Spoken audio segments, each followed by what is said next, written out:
Sir, आप समझते हैं कि आप उनकी हालात जो बिगड़ गए हैं, कुछ बेहतर किया जा सकता है?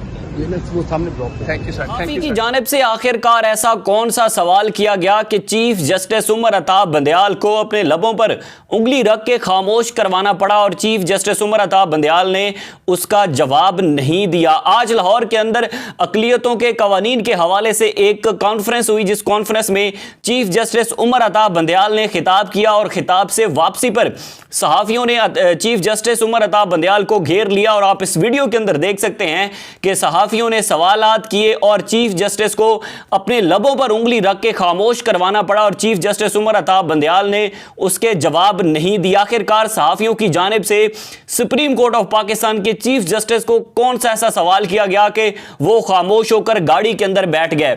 सबसे पहले ये आज कॉन्फ्रेंस लाहौर के अंदर हुई है और वहां पर चीफ जस्टिस उमर अताब बंदयाल ने जो है वो खिताब किया है अकलियतों के हकूक के हवाले से। तो वापसी पर सहाफियों ने चीफ जस्टिस को घेरा और वहां पर एक सहाफी ने चीफ जस्टिस उमर अताब बंदयाल से सवाल किया कि आप हमें यह बताएं कि आपकी ऑडियो लीक्स आती हैं, आपके खिलाफ जो है वो प्रोपेगेंडा किया जाता है और आपके खिलाफ बातें की जाती हैं, इस पर आप क्या कहते हैं। जिस पर चीफ जस्टिस उमर अताब बंदयाल ने जवाब दिया कि अब आप आगे आगे देखते जाएं कि इस हवाले से होता क्या है। उसके बाद दूसरे सहाफी ने चीफ जस्टिस उमर अताब बंदयाल से सवाल किया कि आप क्या समझते हैं, प्रोपेगेंडा भी किया जाता है आपके खिलाफ और उसके बाद आपके खिलाफ जो है वो एक प्रॉपर मुहिम चलाई जाती है, तो इस पर आपकी क्या राय है, पाकिस्तान के हालात किस तरफ जा रहे हैं।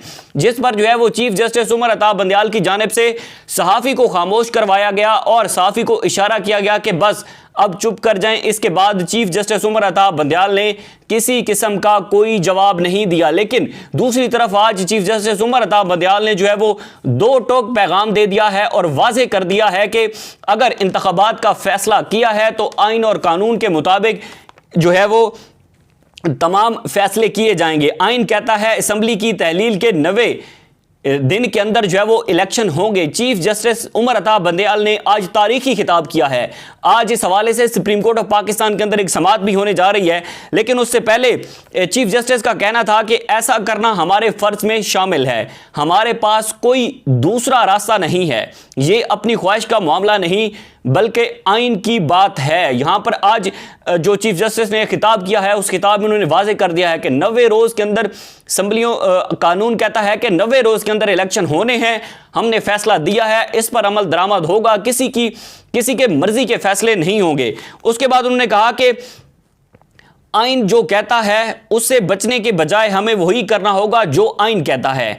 जब सुप्रीम कोर्ट कोई फैसला देती है तो उसका एक इखलाकी विजन होता है, जब कोई अपील फाइल ना हो तो फिर इसका मतलब है किसी को उस पर एतराज़ात नहीं हैं।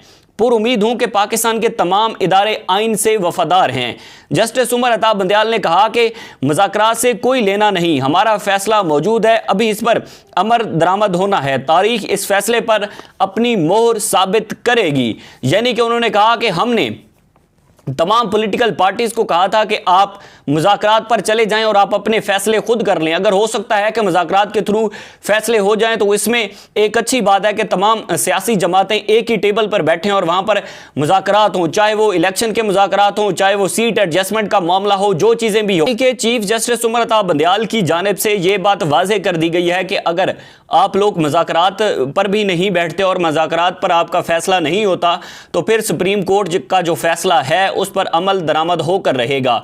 यानी कि वो उनके ये अल्फाज थे कि ये मोहर साबित करेगी। उसके बाद चीफ जस्टिस ने कहा कि आइन का जो तहफ़्फ़ुज़ है अदलिया की अवलीन जिम्मेदारी है, अदलिया के फैसलों की एक इखलाकी अथॉरिटी होती है। यानी कि अगर सुप्रीम कोर्ट ने इस पर फैसला दिया है तो फिर इस पर अमल दरामद होकर रहेगा। उन्होंने मजीद कहा कि दुनिया भर में ऐसे फैसलों को कमज़ोर तस्वुर किया जाता है जो मामले की असलियत को जांच नहीं पाते। जब बात आइन की अमलदारी की हो तो हमें अपनी आंखें नहीं झपकनी चाहिए। यानी कि एक चीज ग्राउंड रियलिटी है वो आप सब लोगों के सामने आ रही है कि जनाब 90 रोज के अंदर आइन कहता है कि हमने इंतखाबात करवाने हैं, तो फिर उससे कैसे आप अपनी आंखें जो है वो झपक सकते हैं और कैसे आप उस रियलिटी से जो है वो जानबूझकर साइड पर हो सकते हैं कि जी आइन तो ये भी कहता है, आइन तो ये भी कहता है, और शिक्कियां आप उस पर निकाल लें। लेकिन जो एक चीफ जस्टिस ने स्टांस लिया है उस हवाले से जो है वो अब सुप्रीम कोर्ट ऑफ पाकिस्तान के अंदर 3 रुकनी बेंच इस केस पर जो है वो समाअत कर रहा है,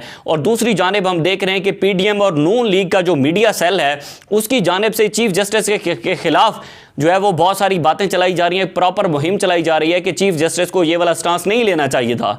यानी कि अगर वो आइन की बात करते हैं, कानून की बात करते हैं, तो सुप्रीम कोर्ट का एक फैसला भी इस पर मौजूद है। तो मरीम नवाज हैं तो वो खुलेआम जो है वो जजेस की तस्वीर चला देती हैं। तो ये एक प्रॉपर मुहिम है, प्रॉपर एक तरीके से जो है वो ये स्ट्रेटजी चलाई जा रही है कि जो फैसला इन्होंने आइन और कानून में 90 रोज के अंदर इलेक्शन का किया है तो उससे राह फरार इख्तियार कर रही है पीडीएम। लेकिन जो चीफ जस्टिस ने एक स्टांस लिया और फैसला लिया उसके पीछे हम देख रहे हैं कि पूरी पाकिस्तान तहरीक इंसाफ खड़ी है और पूरी जो है वो पाकिस्तानी कौम खड़ी है। जो कल एक रैलियों का मामला था वो चीफ जस्टिस से जो है वो इज़हार यकजहती के लिए था कि अगर आपने फैसला लिया है इस पर तो पूरी कौम आपके साथ खड़ी है। यानी कि अगर आप आइन और कानून के मुताबिक फैसला करते हैं तो आप देखेंगे इस बात को कि पूरी जो एक कौम है, पूरी पाकिस्तानी कौम है, वो आपके सामने खड़ी होगी। इस बात पर तो सब राजी हैं कि अब मुल्क के अंदर इलेक्शन होने चाहिए। 3 दौर जो है वो मुज़ाकरात के भी हुए, मुज़ाकरात से भी कुछ ना निकल सका। उसके बाद ख्वाजा आसिफ ने जो है वो सुप्रीम कोर्ट पर बरह रास्त हमले किए। उसके बाद नून लीग ने जो है वो पार्लियामेंट और सुप्रीम कोर्ट को आमने सामने लाकर खड़ा कर दिया। यानी कि उसके जो कानून है, प्रैक्टिस एंड प्रोसीजरल बिल है, उसके अंदर उन्होंने मंजूरी दे दी। ये अब फैसला बहुत ज़्यादा तनाज़ इख्तियार कर रहा है। उसके बाद हमने देखा कि जजेस के दरमियान भी बड़ी लड़ाई पैदा हो रही है और जजेस के दरमियान भी एक दूसरे के खिलाफ बातें की जा रही हैं। पहले वो कहते थे कि 3-4 का हमें फैसला कबूल नहीं है, अब वो कहते हैं कि जनाब चीफ जस्टिस उमर अता बंदयाल हैं वो इमरानदार जजेस हैं, बाकी 2 जजेस हैं इमरानदार जजेस हैं। उसमें अब जस्टिस काजी फाइज ईसा का इख्तलाफी नोट आप देख लें। यानी कि ये वो सारी चीज़ें हैं जो कि इस फैसले को साइड पर करने की कोशिश की जा रही है, किसी न किसी तरीके से जो है वो इलेक्शन से राह फरार इख्तियार की जाए। लेकिन अब देखते हैं कि आज जो समाअत होने जा रही है वो समाअत बड़ी अहम है। उसके अंदर जो है वो तफसीली फैसला इसका जारी होगा और उसके बाद देखते हैं कि क्या 14 मई को जो इलेक्शन होने हैं वो होते हैं या नहीं। बहरहाल जो सूरत हाल दिख रही है उसके मुताबिक तो 14 मई को इलेक्शन किसी सूरत में हमें दिखाई नहीं दे रहे, क्योंकि 14 मई को अगर इलेक्शन होने होते तो उससे पहले बेल्ट पेपर छपने होते हैं, उससे पहले जो है वो रिटर्निंग ऑफिसर को तैनात किया जाता है, उससे पहले उनकी ट्रेनिंग की जाती है, उसके बाद उससे पहले पोलिंग स्टेशन लगाए जाते हैं। तो ये चीज़ें अभी वाजे नहीं हुई। आज 8 तारीख हो चुकी है। इस 8 तारीख के बाद 6 दिन बाकी हैं कि आइन के मुताबिक इलेक्शन होने चाहिए। लेकिन अब लग नहीं रहा कि ये 14 मई को इलेक्शन होंगे। और इसके बाद अगर इलेक्शन नहीं होते तो दूसरी जानिब हम देख रहे हैं कि पाकिस्तान तहरीक इंसाफ ने भी आज ऐलान कर दिया है कि वो सड़कों पर आएंगे और इमरान खान सड़कों पर आएंगे। अगर सड़कों पर आएंगे तो मुल्क के हालात मज़ीद ख़राब होंगे, मज़ीद अफरा तफरी पैदा होगी। पहले हमारे मौशी मसाइल क्या हैं, मौशी मसाइल इतने गंभीर हैं, IMF से हमारे मुज़ाकरात नहीं हो रहे, चीन है तो वो हमें कोई मदद देने को हासिल नहीं है। अब ये चीज़ें बड़ी एक गंभीर हैं कि अगर इंतखाबात नहीं होते, मामला सड़कों पर जाता है तो फिर पाकिस्तान के हालात मज़ीद ख़राब होंगे। लेकिन आने वाले दिनों के अंदर देखते हैं क्या होता है। मुझे दीजिए इजाज़त, अल्लाह हाफ़िज़।